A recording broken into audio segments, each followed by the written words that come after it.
자, 그 다음에 말초신경 이쪽에 보시면 나오는 장소에 따라서는 뇌신경과 척추신경 신호의 방향에 따라서는 구심성과 원심성 이렇게 나온다고 되어 있죠. 자, 그 다음에 우리가 이제 조절 중추의 기준에서 원심성이라고 되어 있는데, 자, 기본적으로 봐봐. 우리가 말초는 어쨌든 기관과 중추를 연결해 주는 거잖아, 그렇지? 이 중에서 우리가 여기서 어디를 더 자세하게 볼 거냐면, 아까 전에 우리가 말초를 감각신경하고, 즉 구심성하고, 그 다음에 운동신경, 원심성하고 이렇게 나눴을 때 여기서 운동신경을 다시 두 개로 나눠서 저기를 좀 더 자세하게 볼 거거든. 네. 자, 우리가 아까 봤지만 운동신경은 어차피 중추와 반응기를 연결해 주는 건데, 아까 봤지만 채성과 자율이라고 하는 두 가지 운동신경이 존재하거든. 채성신경, 자율신경.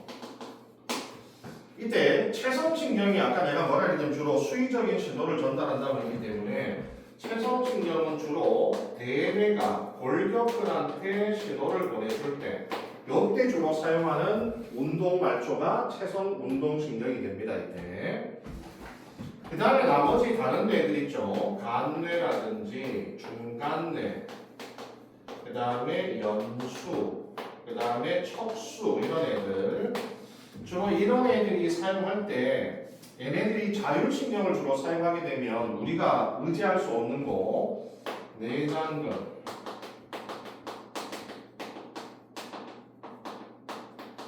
그 다음에 심장근, 그 다음에 바로 분비샘. 원래 이 네 가지가 바로 반응기의 역할, 반응기 중에 하나였잖아요, 그죠? 이 세 개를 합쳐서 근육, 이게 분비샘인데. 그래서 이 자율신경이 바로 이런 대뇌 외에 나머지 뇌들이 우리가 의식대로 할 수 없는 이런 것에 신호를 내릴 때 자율신경으로 신호를 내리게 되거든 이때. 근데 우리가 그 밑에 구조를 보면 채성신경은 보통 하나의 뉴런으로 구성이 돼요. 이런 식으로. 채성운동신경이 주로 하나의 뉴런으로 구성이 되거든. 근데 자율신경은 두 개의 뉴런이 한 세트야. 그래서 이렇게 두 개의 뉴런이 한 세트로 구성이 되는데, 내가 여기를 뭐라고 부른다 그랬어? 신경전. 또 시냅스라고 하면 안 된다. 신경전. 신경전이라고 그랬잖아, 그렇지? 그럼 여기가 신경전이면 신경절 앞이라고 얘기하거든. 신경절 뒤. 왜냐하면 시냅스를 기준으로 항상 신호가 어디로 넘어갈 수 있어? 이렇게만 넘어갈 수 있으니까 앞뒤를 볼 때 항상 이게 앞이 되고 이게 뒤가 된단 말이야 이때. 그래서 신경절 앞뒤하고 신경절 뒤의 뉴런 이렇게 구별이 되거든. 근데 여기 보시면 앞뒤 뉴런이 짧고 뒤에 뉴런이 긴 게 자율신경 중에서 바로 교감신경입니다. 그 다음에 앞에 뉴런이 길고 뒤에 뉴런이 짧은 것이 부교감신경이 됩니다. 이때. 그래서 자율신경은 이렇게 두 개의 뉴런이 한 세트를 구성하고 있다고 보시면 돼. 그러면 여기서 우리가 일반적으로 신경전달 물질이 분비가 되잖아요, 그렇죠? 여기도 분비가 되고, 여기도 분비가 되고, 여기도 분비되고, 여기도 분비가 되고, 그 다음에 여기도 분비가 되는데 일반적으로 대부분의 빨간색, 여기 하나 빼고 이게 전부 다 아세틸콜린입니다. 대표적인 신경전달 물질이 아세틸콜린이고, 교감의 두 번째 뉴런, 교감의 말단이죠. 아드레날린. 여기가 노르, 에피네프린. 에피네프린입니다. 자, 에피네프린은 아드레날린과 같은 말입니다. 알겠죠? 근데 우리가 최근의 교과 과정에서는 아드레날린이라는 표현보다는 에피네프린이라는 말을 훨씬 더 많이 사용하거든. 그래서 에피네프린이라는 말을 조금 더 많이 우리가 의식을 해야 돼. 에피네프린이라는 말을 조금 더 우리가 자꾸 써야 돼. 아드레날린이라는 말고. 솔직하게 아드레날린이 여러분한테는 입에 더 잘 붙죠, 그죠? 에피네프린보다는, 그지? 네. 자, 그러면 여기는 앞에 신경에서 뒤에 신경으로 전다. 여기는 이제 다 뭐가 있겠어? 반응기가 있을 거 아니야. 반응기 세포. 맞아? 뭐 근육이라든지 분비샘이 있겠지. 그럼 여기서 예를 들어 봐봐. 교감과 부교감은 거기 역할이 나와 있거든, 그죠? 어디 있냐면 거기 6페이지에 넘겨보시면 거기에 교감과 부교감의 역할이 아예 표로 다 정리가 돼 있어. 그래서 교감과 부교감은 이렇게 생각하시면 돼. 교감은 주로 우리 몸을 어떻게 만드냐면 긴장과 흥분 상태를 유발하게 하거든. 얘는 릴렉스야. 근데 릴렉스를 우리말로 표현할 게 별로 없어서 그냥 내가 안정이라고 하는데, 자, 우리가 예를 들어서 우리 몸이 긴장이나 흥분 상태가 필요할 때가 있거든. 너희들 우리 몸이 긴장이나 흥분 상태가 언제 필요하냐면 사자를 마주쳤을 때. 뭐 그럴 때. 그러니까 우리가 예를 들어서 집중해야 될 때야. 집중해야 될 때. 예를 들어서 내가 지금 뭐 축구 시합이 시작됐다. 집중해야 되잖아. 그러면 긴장 흥분해야 돼, 그죠? 그 다음 내가 시험을 봐야 돼. 그러면 긴장해야 되잖아. 그러니까 뭔가 집중을 해야 될 때가 바로 긴장과 흥분 상태가 되는 거거든. 그러면 우리 몸을 그 상태에 맞도록 만들어줘야 될 거 아니야, 그죠? 그게 교감이 주로 활성화되었을 때 나타나는 거야. 그래서 위에 보시면 그렇게 되면 심장도 빨리 뛰고 호흡도 빨라지고, 왜냐하면 내 몸이 신속히 빨리빨리 움직여야 되니까 아무래도 산소와 양분이 빨리빨리 공급돼야 되기 때문에 박동이나 호흡이 빨라지고, 그 위에 표 보이죠? 강조는 어디 보는지 알겠어? 그렇지. 동공은 어떻게 돼야 돼, 얘들아? 그냥 상하는데 우리 긴장이랑 흥분하면 동공이 커지냐 작아지냐? 커지면서. 그렇죠. 눈동자 커지잖아, 그렇지? 동공도 커져야 되고, 대신에 봐봐, 우리가 예를 들어서 긴장이나 흥분을 했다는 얘기는 내가 뭔가 한 곳에 집중을 해야 된다는 얘기고, 그럼 이렇게 집중해야 될 곳에 필요한 모든 걸 제외한 나머지 방해되는 모든 생리현상을 억제시켜 버립니다. 알겠어요? 방해되는 모든 생리현상을 억제시켜. 그래서 소화 같은 거 어떻게 돼? 안 돼요. 다 억제. 알겠어요? 오줌 나오면 돼야 안 돼? 안 돼요. 그럼 오줌이 안 나오게 하려면 방광을 수축시켜야 되냐, 이완시켜야 되냐? 이완. 방광을 수축하면 오줌이 나오지. 방광을 확장시켜야 오줌이 잘 안 나올 거 아니야, 그지? 그래서 교감은 방광 확장. 그거 잘 기억해야 돼. 오히려 부교감 신경은 우리 몸이 편안한 릴렉스 상태이기 때문에, 그래서 이 부교감일 때 오히려 생리현상이 더 활성화돼요. 알겠어요? 그래서 너희들이 봐봐. 만약에 막 고장생하고 단독 식사한다고 생각해봐. 소화가 잘 되겠어? 안 될 거 아니야, 그지? 이 긴장하니까 소화가 잘 안 되잖아. 너희들 편안하게 집에서 먹을 때가 제일 소화가 잘 되잖아. 그리고 이상해봐. 내가 오줌을 누는데 앞에서 100명이 내가 오줌을 누는 걸 쳐다보고 있다고 생각해봐. 오줌이 잘 나와 안 나와? 나오겠어 안 나오겠어? 오줌이 싫어 나오다 같은 멈추겠지 이놈들아. 긴장이나 흥분하면 멈춘다니까. 알겠어? 이거 조심해야 돼. 너희들 우리가 방광 쪽에는 체성신경이 관여하는 관리학들이 따로 있고 자율신경이 관여하는 게 또 따로 있어. 근데 자율신경은 어쨌든 간에 오줌이 못 나오도록 하는 거야. 알겠어? 그래서 어쨌든 긴장이나 흥분하면 방해되는 생리현상이 억제된다. 이걸 기억하시면 돼. 그래서 왜 낯선 곳에 가면 생리현상을 잘 해결하지 못한 사람들이 되게 많은 거 아니야?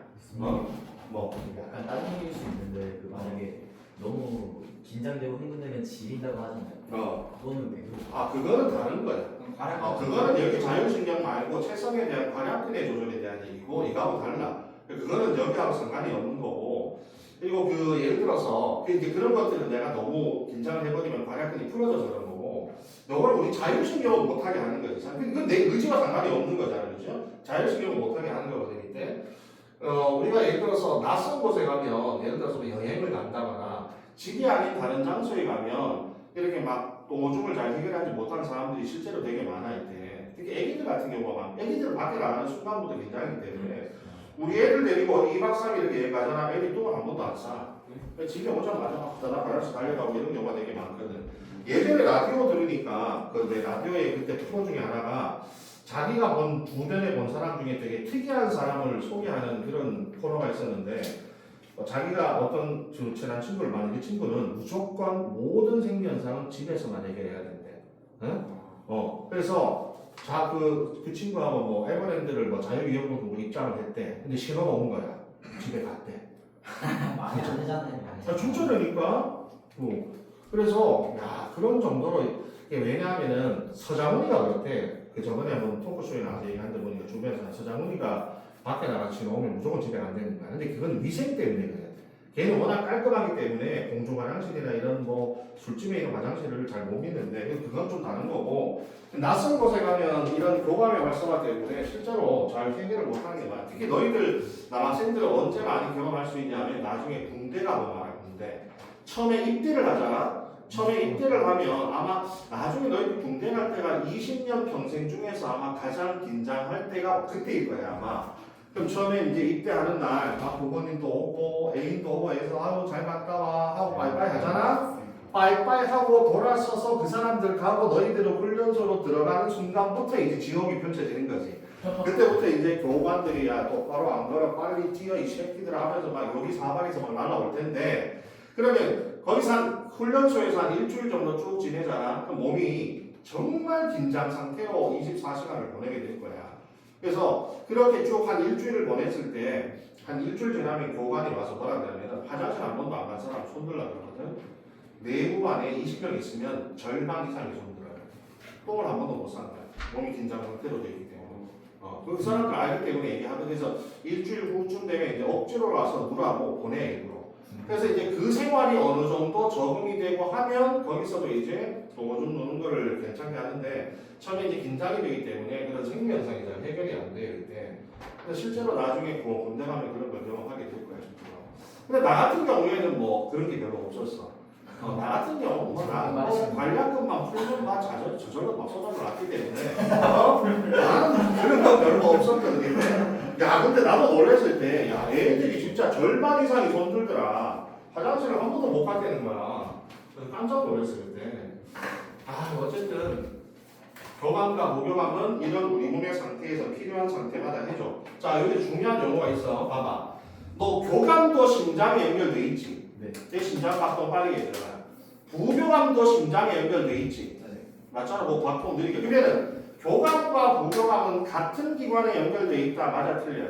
맞습니다. 맞다. 알겠어? 알겠어? 네. 근데 같은 기관에 연결돼 있지만 둘의 역할이 어때? 한데 서로 상반되잖아. 이거를 기항작용. 기항작용이라고.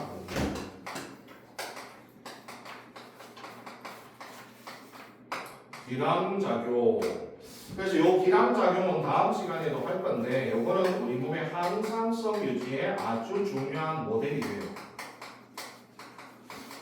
그럼 생각해봐. 우리가 항상성이라고 하는 건 항상 일정함을 유지해줘야 되는데 그럼 높아지면 낮춰주는 놈이 있어야 되고 낮아지면 높여주는 놈이 있어야 되는데 얘들이 딱 좋죠. 하나가 높이고 하나가 낮추는 거잖아요. 그죠? 그러니까 높일 때 누가 낮을 때 누가 이렇게 따로따로 나와서 항상 일정함을 유지할 때 아주 좋은 궁합을 보이기 때문에 이런 교감과 무교감의 기항작용은 나중에 우리가 항상성 유지에도 상당히 중요한 역할을 해주게 됩니다. 이때.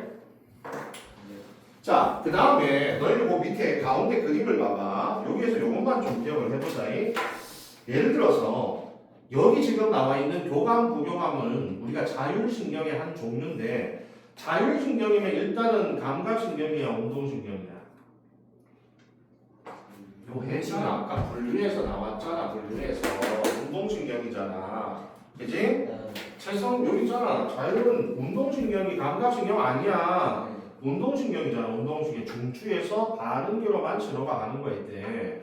자 그럼 거기서 이제 중추에서 나와서 여러 가지 반응기로 전달을 할 때 여기에서 이제 이거를 뇌신경과 척수신경으로 한번 물어보면 6페이지다 6페이지 가운데 그림 보고 요거를 뇌신경과 척수신경으로 만약에 바꿔서 물어보면 너 봐봐.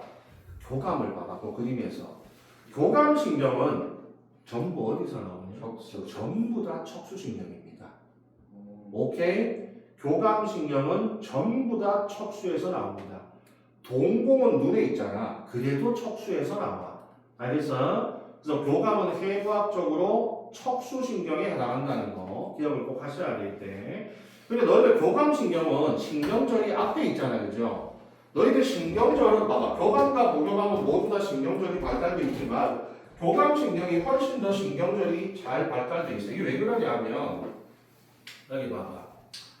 예를 들어서 앞에 뉴런이 이렇게 짧게 나온 상태에서 그러면 내가 뒤에 뉴런이 길잖아. 그치? 그럼 앞에 뉴런이 짧은 상태에서 뒤에 뉴런을 여러 기관으로 분산시킬 수가 있다는 얘기거든. 근데 부교감 생각해봐. 앞에 뉴런이 길어. 아니, 동공에 다 왔어. 다른 데로 갈 수 있어? 없어요. 여기서 다른 데로 뻗기는 힘들잖아, 그죠? 근데 교감은 앞에 뉴런이 짧으니까 여기서 다른 데로 뻗칠 수가 있잖아. 그러면 내가 여기 한 군데만 자극하면 어떻게 돼? 싹다 여러 가지 기관들을 동시에 통제할 수 있잖아, 그죠? 그래서 교감신경이 이런 게 좋아. 왜냐면 교감은 우리가 위급할 때 주로 사용하는 주로 위협할 때 사용하는 신경이잖아. 그럼 내가 위급할 때 동시에 여러 가지 기관을 빠른 속도로 통제할 수 있다는 얘기잖아. 맞아? 그래서 교감신경이 여기 앞이 짧고 뒤가 길어서 신경절이 발달돼 있어서 위급신경의 여러 기관을 동시에 통제할 수 있다는 얘기야. 거기다 써봐. 일단 적어줄게. 여기다가.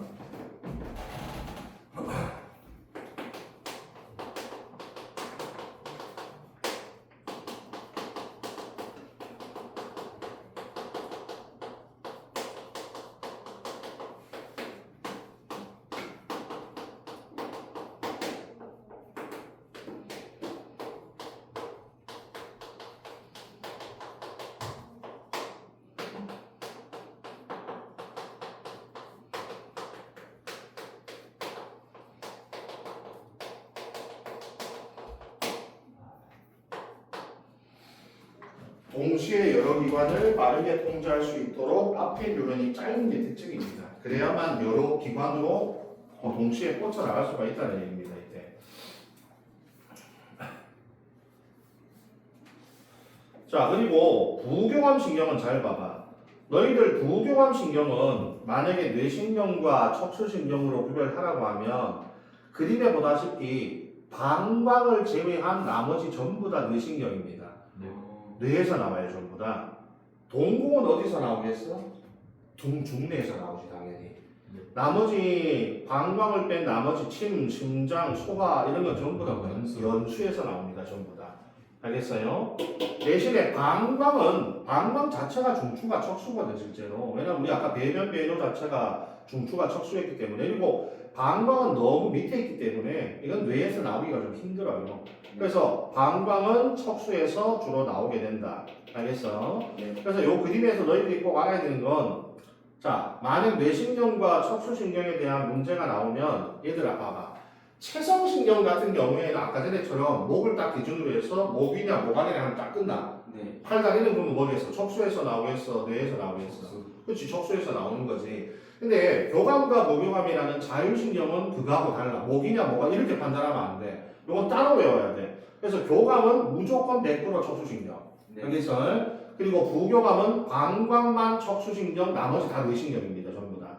그래서 이게 목이냐 목안 이거하고 전혀 상관이 없어요. 이거는 체성만 그렇게 하면 되고 나머지는 꼭 이거 외우셔야 됩니다. 이때 이자는 어디? 이자는 전부 다 이거 원래는 이게 간뇌가 있긴 한데 이것도 그냥 연수라고 하시면 돼. 여기 보면 이게 나머지 그러니까 안구가 중간이고 주광이 이자가 원래는 간뇌거든. 근데 요 간뇌도 원래는 아까 내가 여기 간뇌라고 썼지만 실제로는 자율신경은 간뇌와 직접 연결돼 있지 않아요. 알겠어요? 간뇌와 직접 연결되어 있는 건 아니고 간뇌가 내린 명령을 연수가 받아서 연수에서 자율신경이 나가거든 이때. 알겠어요? 그래서 간뇌라고 하는 책도 있고 안 하는 책도 있기 때문에 굳이 만약에 이자를 꼭 다른 기관처럼 물어보면 간뇌라고 하면 되는데 왜냐면 간뇌가 실제로 혈당 조절이잖아요. 이자는 그죠? 그러니까 간뇌가 아까 전에처럼 항상 써도 중추는 맞아. 근데 이렇게 물어보면 만약에 중추가 어디라면 간뇌라고 대답하는 게 맞거든. 근데 만약에 요 신경세포체 있잖아요. 요 앞에 뉴런의 신경세포체가 어디에 들어있냐 물으면 연수라고 하는 거죠.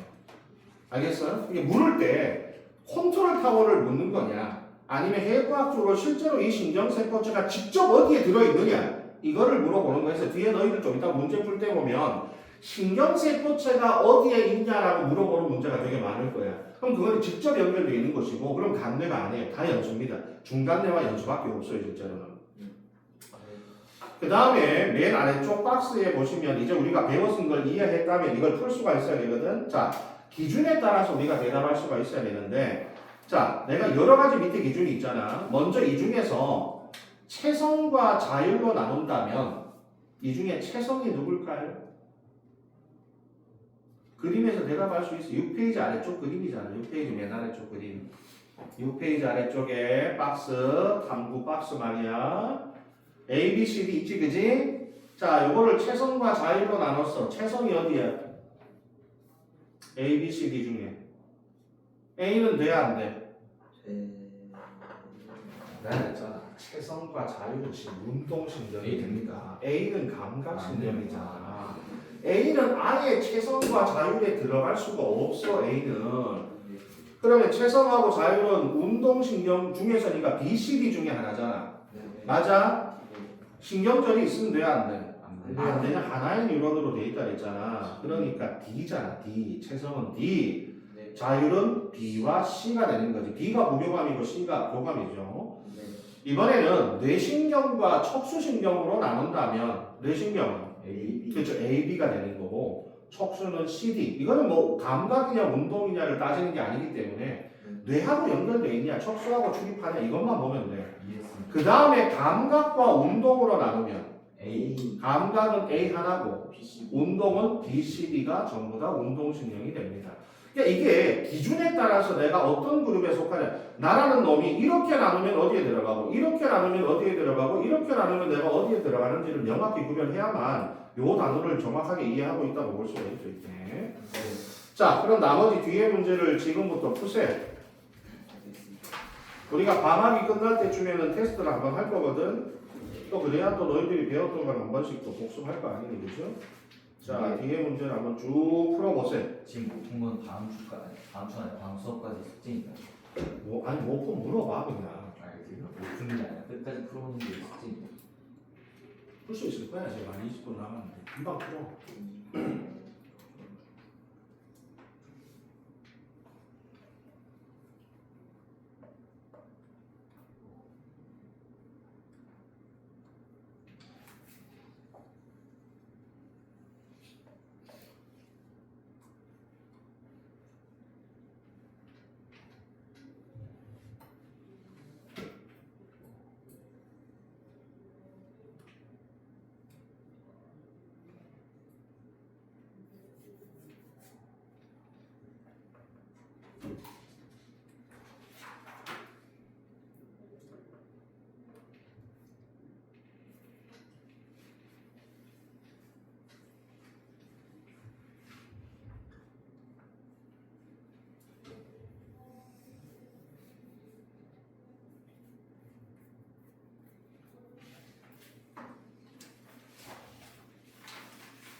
너희들 5번 같은 문제 풀 때 여기 활동 전이에 빈도가 나와 있는데 5번 같은 문제 봐봐. 여기 활동 전이의 빈도가 어디서 측정한 활동 전이의 빈도래?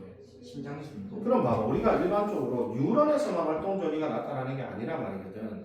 근육세포에서도 활동 전이가 나타난다는 얘기잖아. 그러면 근육세포에서 나타나는 활동 전이의 빈도는 뭘 의미할까? 우리가 뉴런에서의 활동 전이 빈도는 자극의 세기라고 친다면 근육에서 나타나는 활동 전이의 빈도는 뭘 의미하겠어요? 빠르고. 이제 근육의 활성화죠, 그렇죠? 그럼 만약 이게 심장이잖아. 평활근. 아니 그러니까 여기서 심장이잖아. 예. 심장에서의 활동 전이 빈도가 증가했다는 건 뭘 의미겠어? 맞아요. 그렇지, 심장의 박동이 빨라진다는 얘기입니다. 심. 만약 이게 만약 소장이라면 소장에서의 활동 전이 빈도 증가하면 그럼 소화에 촉진이 되는 거죠, 이때. 네.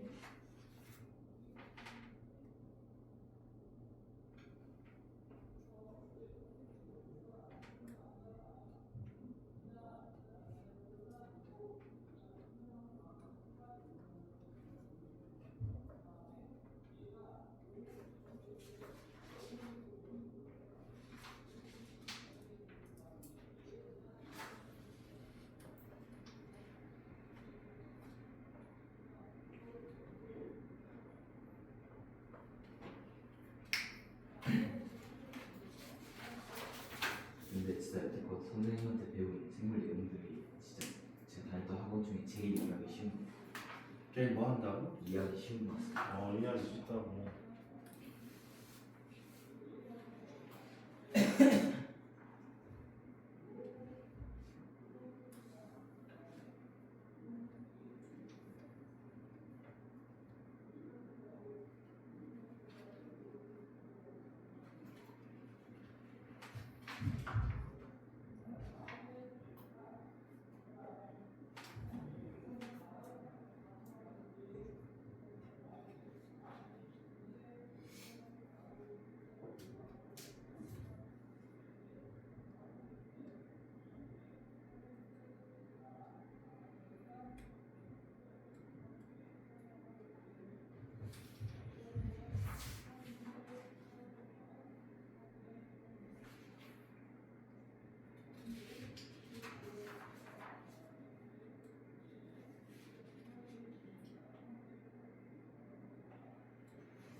뇌줄기가 뇌간 거죠.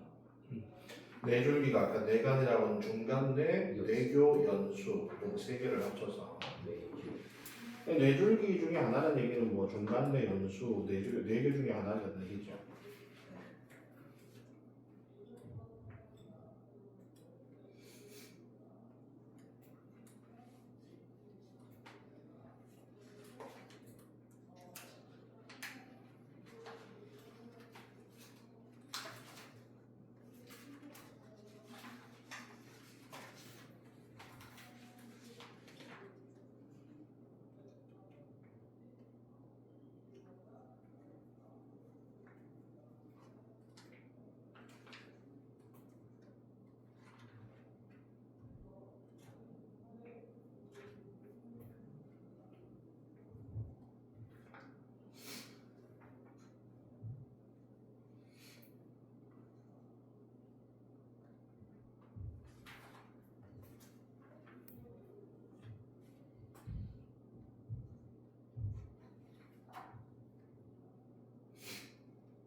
혹시 이거 C핀 충전기 있어요? 충전기? C핀 충전기